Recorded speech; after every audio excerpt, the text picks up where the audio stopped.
Nossa Senhora de La Salette, em 1846, disse a confidente, Melaine Calvat.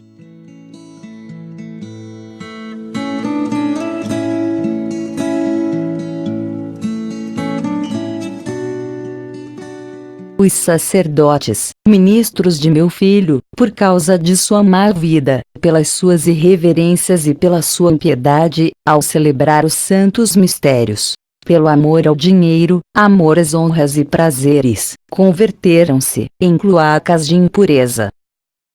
Ai dos sacerdotes, e pessoas consagradas a Deus, que pelas suas infidelidades e má vida, crucificam meu filho de novo.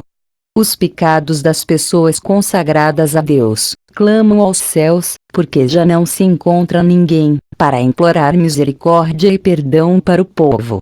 Já não há almas generosas, já não há ninguém, digno de oferecer a vítima sem mancha, ao Eterno Pai, pelo mundo.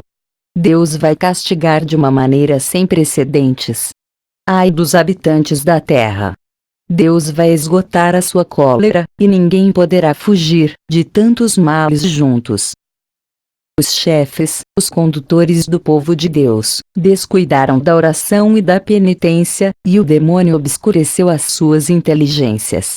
Tornaram-se, naquelas estrelas errantes que a serpente arrastará com a cauda, para as fazer perecer.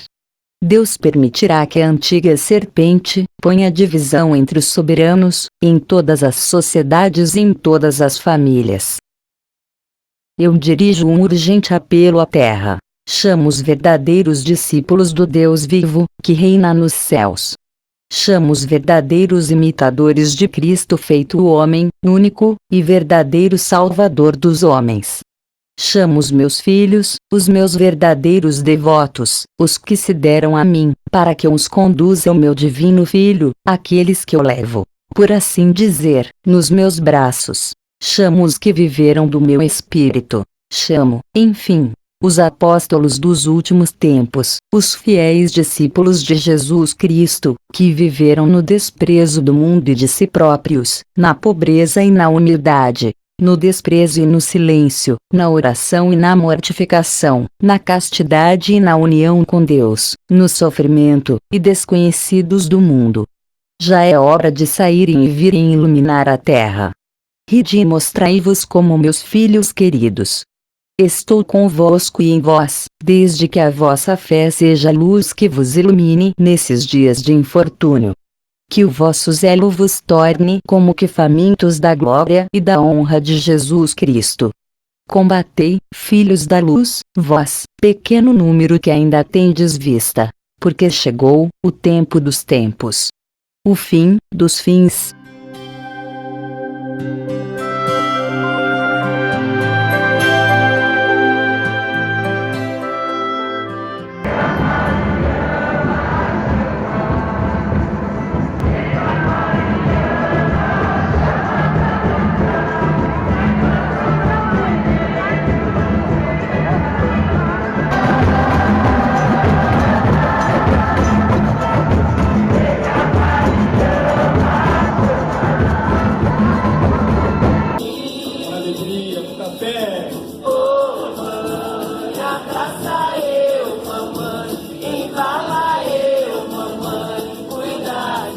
Mais forte!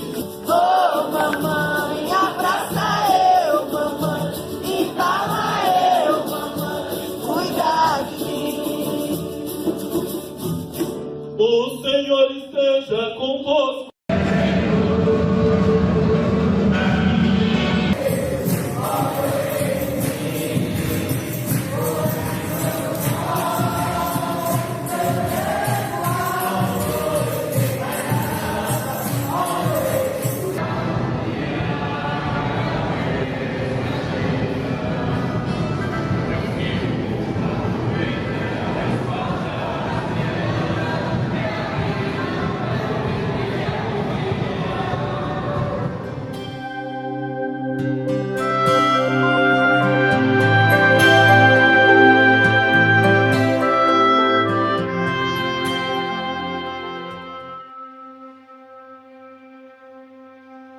I think it's very, very important to discover what is silence.